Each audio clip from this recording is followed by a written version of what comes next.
뉴욕 증시가 일제히 상승 마감을 했습니다. 자, 지표는 조금 더 부담스럽게 나왔습니다만 22에서 금리 인상을 이제 마지막으로 하겠다라는 방침을 밝히면서 전반적으로 분위기가 많이 또 좋아지는 것 같습니다. 연준 입장에서도 유럽이 더 이상 금리를 올리지 않겠다라고 선언했다라면 이번에 금리 올리기가 조금 애매하지 않을까 생각이 됩니다. 당연히 9월달 FOMC는 그냥 넘어갈 거고요. 11월달에도 현재 금리를 동결할 것이다 라는 전망이 우세하게 적용되고 있습니다. 이 부분들 자세하게 알아보고요. 삼성전자가 다시 한번 조단위 이익률을 기록할 것이다 이렇게 전망이 되고 있습니다. 이번 3분기에는 이제 3조 원대 조단위 영업이익이 예상되고 있다고 하는데 반도체 D램 가격 상승이라든지 전반적으로 업황 회복, 그다음에 최근에 계속 좋은 흐름도 나타나고 있죠. 증권가에서는 계속 9만원대 목표 주가로 만들어내고 있기 때문에 긍정적인 기대감이 더 커진다라고 되어 있는데 삼성전자 흐름들에 대해서 좀 알아보고요. 양도세 회피성 물량이 나올 가능성이 높다 이런 얘기가 나오고 있습니다. 그동안 이제 테마주들 중에서 또 많이 올라간 종목이 있었죠. 특히 올해 같은 경우는 또 2차전지 테마부터 해가지고요 상당히 강한 상승률을 보이는 종목들이 많이 있었는데 이 종목들에 대해서 양도성 회피 매도 물량이 나올 가능성이 매우 높아졌다. 즉 수익성이 높을수록 이 수익금도 커져 있기 때문에 세금이 많다 이런 얘기가 되겠죠. 자, 이런 부분들 같이 알아보도록 합니다.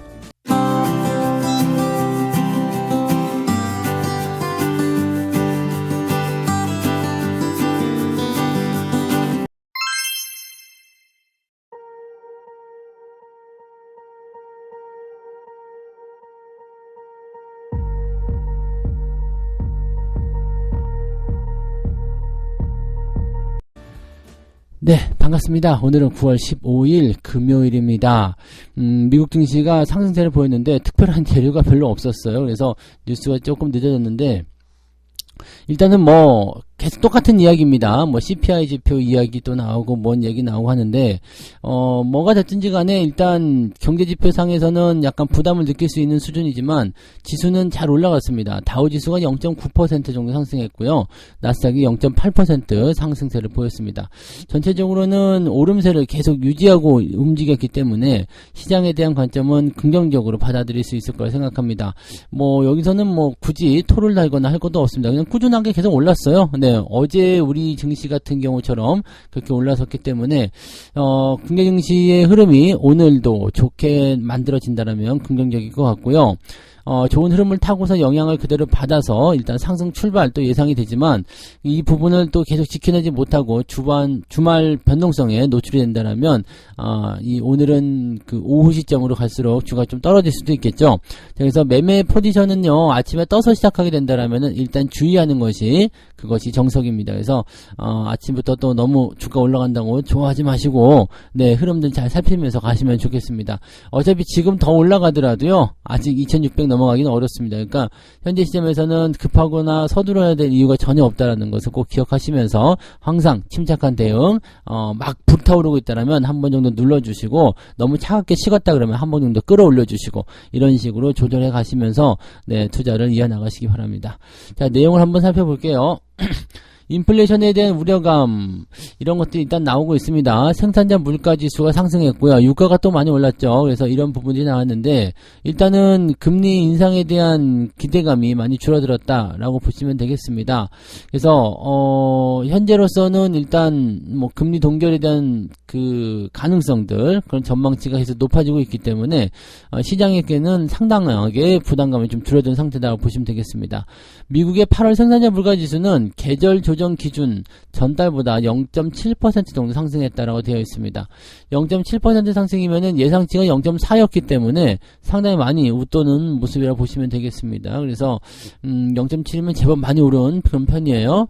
그래서 이런 모습이 나왔다는 것은 일단 물가, 인플레이션에 좀 부담을 줄 수밖에 없는 내용이거든요. 근데 이것만 가지고서는 이제 장 초반에 영향을 좀 받아서 주가가 조금 애매했었어요. 한번 출렁거리는 모습이 좀 있었거든요. 근데 그리고 나서 가파르게 빠르게 상승하기 시작했는데 왜 이렇게 올라왔냐면 연준이 FOMC를 앞두고서 금리를 0.25%포인트 인상을 했어요.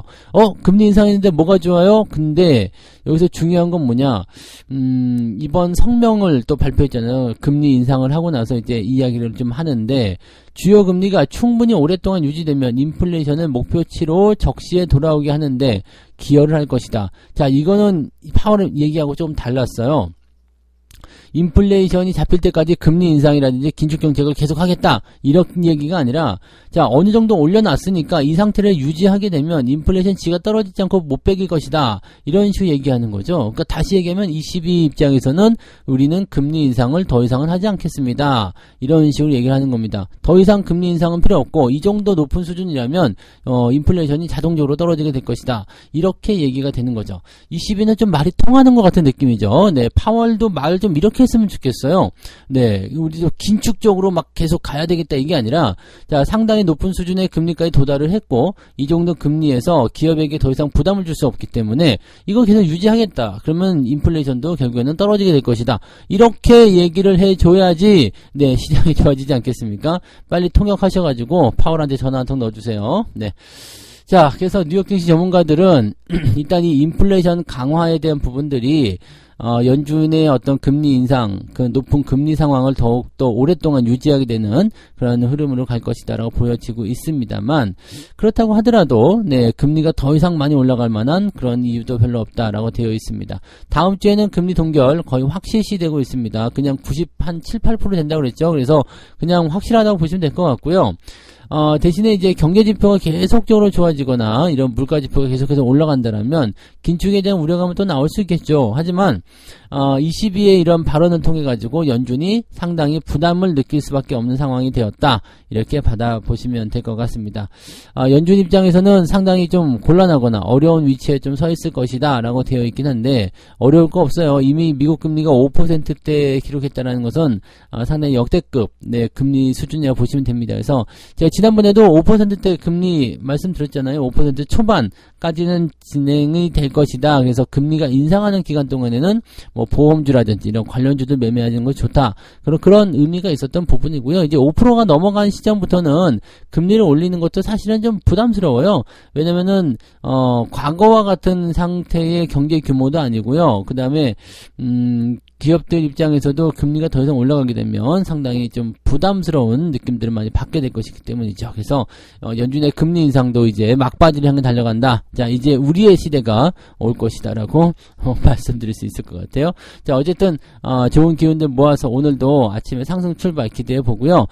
수급 변화 잘 살피셔야 됩니다. 만기일이 지났기 때문에 특히 주말을 만나는 만기일 변화 시점에서는 상당한 부담감을 동반할 수가 있기 때문에 그런 것들 잘 체크하셔서 대응하시기 바랍니다. 네. 자, 두 번째 이야기 넘어갈게요. 다시 조단위 영업이익으로 복귀했다. 뭐냐면 이제 삼성전자 이야기인데요. 증권가에서는 외국인들이 삼성전자를 쓸어 담는 배경으로 반도체 가격 반등 뭐 이런 거에 대한 기대감을 꽂고 있다라고 얘기가 나오고 있습니다. 최근 스마트폰 고객사와 D램 그다음에 낸드 플래시 가격을 인상하는 방향으로 가닥을 잡았다. 자, 그러니까 스마트폰을 이제 하는 고객사들에게 납품을 하고 있잖아요. 우리 스마트폰 만들어요. 자, 우리가 이제 반도체 공급할게요. 라고 됐을 때, 이 D램과 낸드 플래시 가격을 인상하겠다. 자, D램과 낸드 제품은 각각 7에서 9% 또는 1에서 2% 정도 인상한다 라고 되어 있고요. 멀티칩 패키지는 4에서 5% 정도 가격이 올라간다. 자, 가격 인상은 어차피 계속 일어납니다. 올해와 내년이 같을 수 없고요. 내년과 그 후년이 같을 수가 없습니다. 물가가 내려간다는 소식 들어본 적이 있으세요? 네. 일시적으로 좀 내려갈 수 있겠지만은 다시 또 신고가를 경신하는 게 물가고 또 인플레이션 아니겠습니까? 그러니까 이러한 전망들이 나오고 있다는 것은 그것만으로도 일단은 기업의 실적이 증가할 수밖에 없다. 그래서 우리가 기업의 주식을 사놔야 되는 이유가 거기에 있어요. 인플레이션이나 이런 것들을 통해서 기업의 실적이 계속 증가하게 되면 결과적으로는 내가 100만원 벌던 기업이었는데 200만원을 벌게 됐어요. 그러면 기업의 주가가 만원이었다면 2만원 되는 게 당연하잖아요. 그 시점이 이제 적정 주가라고 판단한다면 그렇게 가는 게 당연한 거거든요. 그러니까 그런 일들이 벌어질 수밖에 없는 상황이라서 기업의 주식을 사놔야 된다라는 거죠. 그러니까 뭐 꼭 삼성전자가 아니라도 다른 기업들이라도 매수를 좀 잘 해놓고 우리가 좀 오랫동안 묵혀놓으신다면 인플레이션에 따라서라도 주가가 올라갈 수밖에 없다. 네, 그런 부분 보시면 되고요. 지금 3분기부터 드림 가격이 반등하면서 계속적으로 좋아질 것이다. 특히 이제 뭐 고대역폭 메모리 HBM이죠. HBM 뭐 이런 거 또 DDR5 이런 고부가 DRAM 생산 비중이 점차점 확대되고 있어서 삼성전자에 대한 기대감이 높아지고 있다.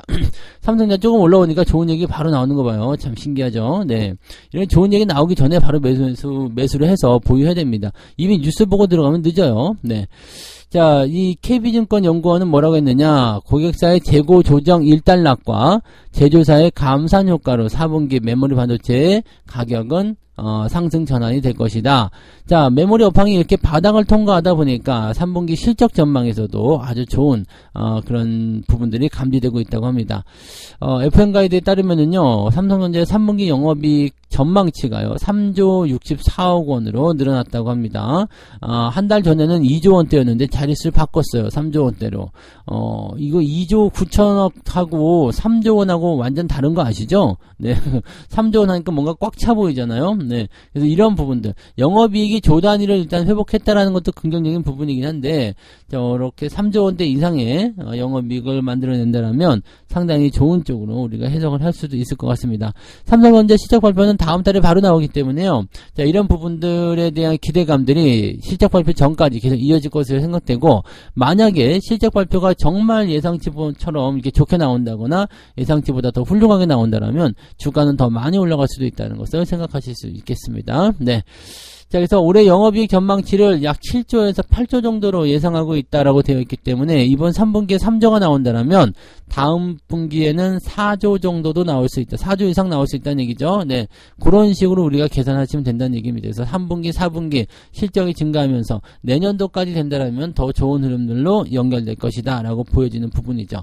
그러니까 이런 전기전자나 삼성전자 또는 이런 부분들은요, 뭐 단기적으로 너무 많이 올라가면 어쩔 수 없겠습니다만 길게 봤을 경우에는 내년도 이렇게 후반부까지도 네, 느긋하게 지켜보아야 되는 어떤 추세를 따라가는 그런 형태의 종목들이 될 것이다 라고 말씀을 드릴 수 있겠습니다. 자, 그 부분을 참고하시고요. 자, 세 번째 이야기 넘어갑니다. 양도세 회피 물량이 나올 수 있다는 얘기예요. 양도세 회피 물량. 양도세의 기준은 일단은 개인별로는 뭐 10억인가요? 종목당 10억 원. 그 다음에 1% 이 정도 비중을 얘기하는데, 내가 뭐 10억이나 주식 살 일이 뭐가 있겠어 라고 얘기를 하실 수도 모르는데요. 한 1억, 2억 정도는 사실 수가 있거든요. 뭐 그렇게도 많아요 하시는 분들이 계시겠지만 그렇게 사시는 분들이 계세요. 근데 만약에 에코프로에 올 초에 1억 원을 넣어놨어. 그랬는데 이게 뛰어가지고 10억 원이 넘었네? 이렇게 되면 어떻게 되겠어요? 양도세 대상이 될 수 있다는 얘기죠. 거기다가 수익이 지금 만약에 9억 원이 났다. 1억 원 투자했는데 10배 올라가고 9억 원이 수익이 났어요. 그럼 이 9억 원에 대해서 세금을 매겨야 되는데 어마어마하게 세금이 많이 나오겠죠. 그러니까 이 세금을 내기 싫어서 주식을 팔 수도 있다 이런 얘기죠.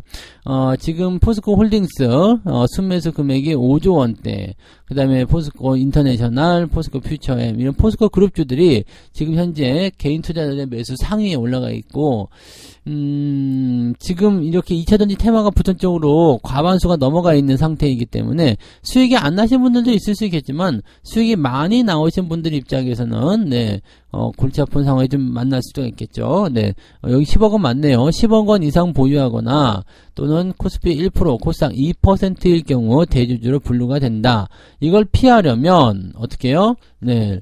연말까지 모든 주식을 네, 정리해야 된다. 네, 이게 10억 원 미만을 낮춰야 된다. 이렇게 식으로 나오는 거죠. 그래서 이제 평가액이 이제 10억 원 이상 넘어가게 됐을 경우에는 주식을 팔아야지만이 네, 이 양도세금에서 이제 자유로울 수 있다. 안 그러면 세금 무지하게 냅니다. 그래서 우리나라 세금 많이 걷어가는 거 아시죠? 확확 걷어간단 말이에요. 그러니까 이런 것들 조심을 하셔야 되겠죠. 그러니까 우리가 조심해야 되는 거는 뭐 우리가 뭐 10억 원 이상 갖고 있어가 아니라 10억 원 이상 넘어갔을 거에 해당되는 그런 종목군들에 대해서 매도가 나올 것을 조심해야 됩니다. 특히나 지금 같은 경우 주가가 조금 이제 하락세로 전환되면서 조정 양상을 보이고 있는 2차전지 같은 경우는 이런 핑계로 인해서 매도 물량이 더 많이 나올 수도 있겠죠.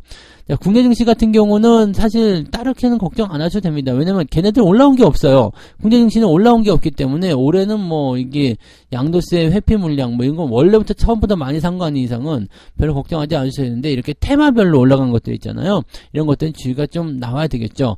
개인들의 대규모 자금이 2차전지에 집중되어 있기 때문에 매물 출의 속도가 훨씬 더 빠를 것이다. 이런 전망도 나오고 있습니다. 훨씬 더 빠르게 나타날 수 있다. 자, 지금은 팔자. 왜? 좀 급하거든요. 네.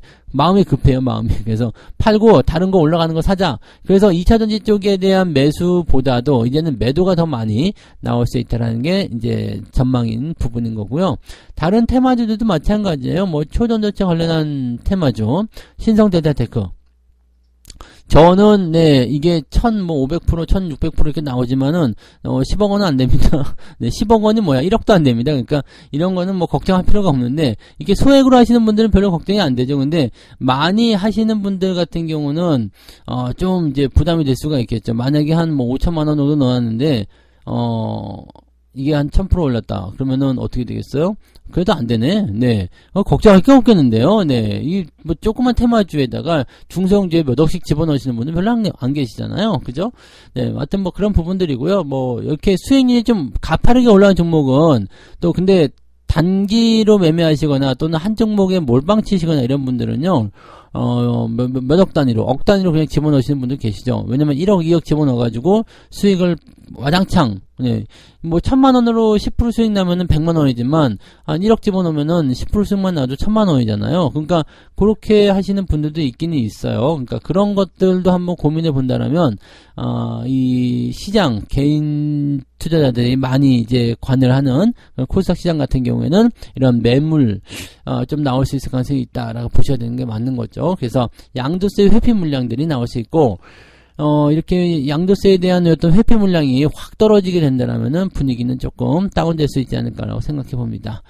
그래서 4분기 들어서 이런 회피 물량이 나오게 된다면 어디서 나올 것이냐?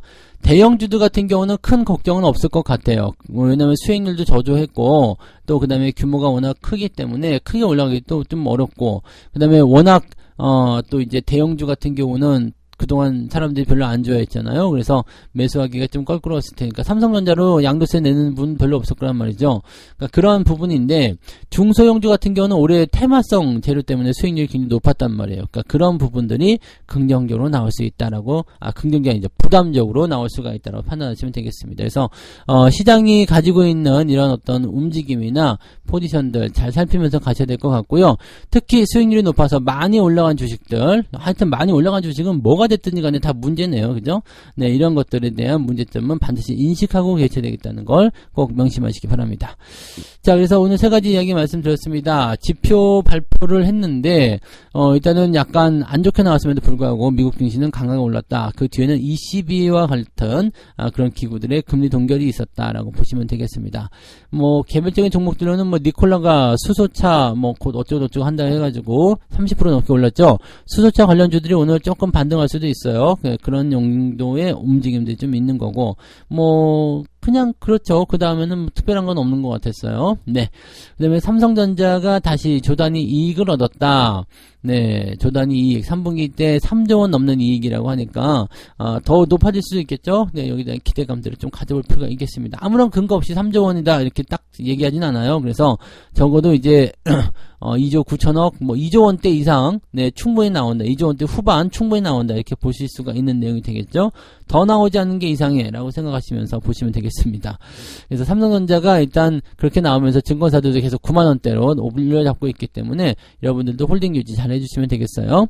양도세 회피 물량을 주의하라. 종목당 10억 원 이상 또는 1%, 코스피가 1%, 코스닥이 2%죠. 그래서 이 정도 지분을 보유한 사람들은 양도세를 내야 된다 되어 있는데, 자, 이것을 피하기 위해서 연말에 물량이 나타날 수 있다는 이야기가 되는 겁니다. 자, 그동안 많이 올라온 주식들이 그런 가격을 부풀려줬을 가능성이 굉장히 높기 때문에 거기에 대해서는 이제 주의가 필요하다. 그리고 매도 물량이 나타날 수 있다. 이런 쪽으로 생각해 주시면 되겠습니다.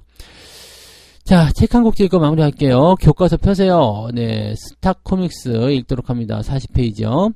쇼핑센터를 가면 큰 폭으로 할인하는 상품들이 있다. 그걸 보고 있으면 꼭 필요하지 않아도 사고 싶은 생각이 들어서 내 지갑에 얼마가 있는지 가만히 생각해 보게 된다. 생각 많이 하지 마. 네. 얼마 있는지 알아서 뭐 하려고. 어차피 카드로 긁을 건데. 네. 10개월 할부형? 네. 그렇고. 네. 할부로 긁을 거잖아요. 하지만 주식 투자를 하는 사람들은 적정 가치보다 절반 이상 가격이 하락한 주식이 있더라도 이상하게 거들떠보지 않고 오히려 내다 팔 생각만 하고 있다. 네, 많이 올랐다가 적정 가치 이하로 뚝 떨어진 종목들이 있어요. 이걸 우리가 저평가라고 부르죠. 근데 이런 종목들은 네, 주워 담을 생각하지 않고 그냥 갖다가 버릴 생각만 하고 있다는 얘기죠. 안타까운 일이다라고 보셔야 되겠죠. 네, 여러분들만큼은 그런 거 없이요. 네, 한번 잘 생각해 주시기 바랍니다. 세일할 때 사는 것은 참 좋은 일이에요. 왜냐하면 정가보다 더 싸게 살 수 있잖아요. 그래서 그런 것들도 주식시장에 그대로 통용될 수 있다라는 것만 기억해 주시기 바랍니다. 자, 오늘 여기까지 하고요. 주말장이니까 아까도 분명 말씀드렸습니다. 아침에 좀 떠서 시작한다고 하더라도 변동성이 분명 나타날 수 있기 때문에 아침부터 너무 서둘러서 진행하지 마시고요. 천천히 가급적 느긋하게 대응들 해주시기 바랍니다. 자, 오늘은 여기까지 하고요. 네, 저는 장중시장 때 다시 오겠습니다. 고맙습니다. 본 방송에서 제공되는 모든 정보는 투자 판단의 참고 자료이며 투자의 최종 책임은 본 방송을 이용하는 본인에게 있습니다.